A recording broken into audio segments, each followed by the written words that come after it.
அண்மை செய்தியை பார்த்து வருகிறோம். கரூர் மாவட்டம் புகழூரில் உள்ள தமிழ்நாடு செய்தித்தாள் மற்றும் காகித ஆலையை முற்றுகையிட்டு மக்கள் போராட்டம் நடத்தி வருகின்றனர்.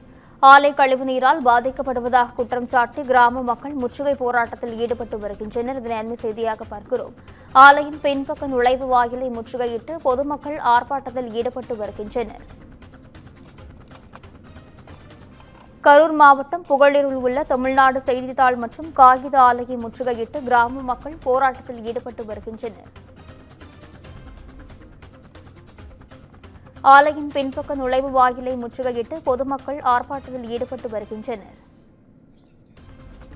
இதுகுறித்தான முழுமையான விவரங்களுடன் செய்தியாளர் கிருஷ்ணமூர்த்தி இணைப்பில் இருக்கிறார். வணக்கம் கிருஷ்ணமூர்த்தி, இது குறித்தான விவரங்கள் என்ன, பதிவு செய்யுங்க. நிச்சயமாக கரூர் மாவட்டம் வேலாயுதமலை அடுத்த புகழூரில் தமிழ்நாடு செய்தித்தாள் மற்றும் காகித ஆலை டிஎன்பிஎல் நிறுவனம் செயல்பட்டு வருகிறது. இந்த ஆலையை சுற்றி 32 கிராமங்கள் உள்ளது. காகித ஆலையிலிருந்து வெளியேறும் கழிவுநீர் வாய்க்கால் மூலமாக ஐயம்பாளையம் பாசன வாய்க்காலில் கலந்து கிழக்கே கடம்பங்குறிச்சி வழியாக வாங்கல் வழியாக செல்கிறது. தெற்கு விவசாயிகள் பாசன திட்டத்தின் மூலமாக புன்னஞ்சத்திரம் வரை பாசனத்திற்காக குழாய் மூலமாக கொண்டு செல்லப்படுகிறது. இந்நிலையில் இந்த கழிவு நீரானது சுத்திகரிக்கப்படாமல் மாசுபடிந்தும் சுத்திகரமில்லாத துர்நாற்றம் வீசுவதாகவும் கழிவு நீரானது வாய்க்காலில் கலப்பதாகவும் இதனால் இப்பகுதியில் உள்ள குழந்தைகள் முதல் பெரியவர்கள் வரை பல்வேறு உடல் உபாதைகள் உள்ளாகி பல்வேறு நோய்கள் பரவி இப்பகுதி மக்கள் குற்றம் சாட்டி வருகின்றனர்.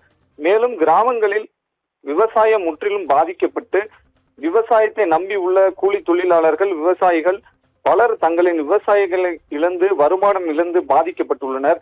இந்த ஆலையின் மூலப்பொருளான பக்காஸ் என்னும் மரம் மற்றும் கரும்பு சக்கை தூள்கள் காற்றில் பறந்து வந்து அருகில் உள்ள வீடுகளில் படிந்து விடுகிறது.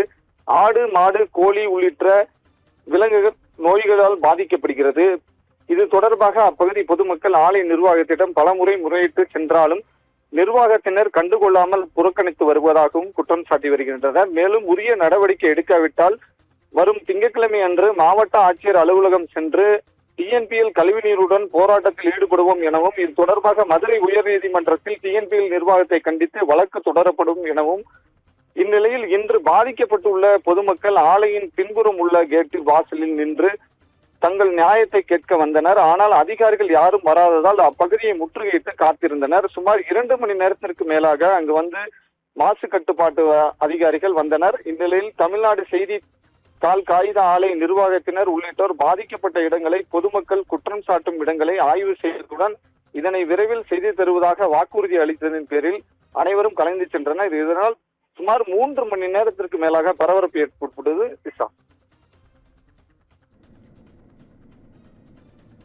கிருஷ்ணமூர்த்தி, விவரங்களுக்கு நன்றி.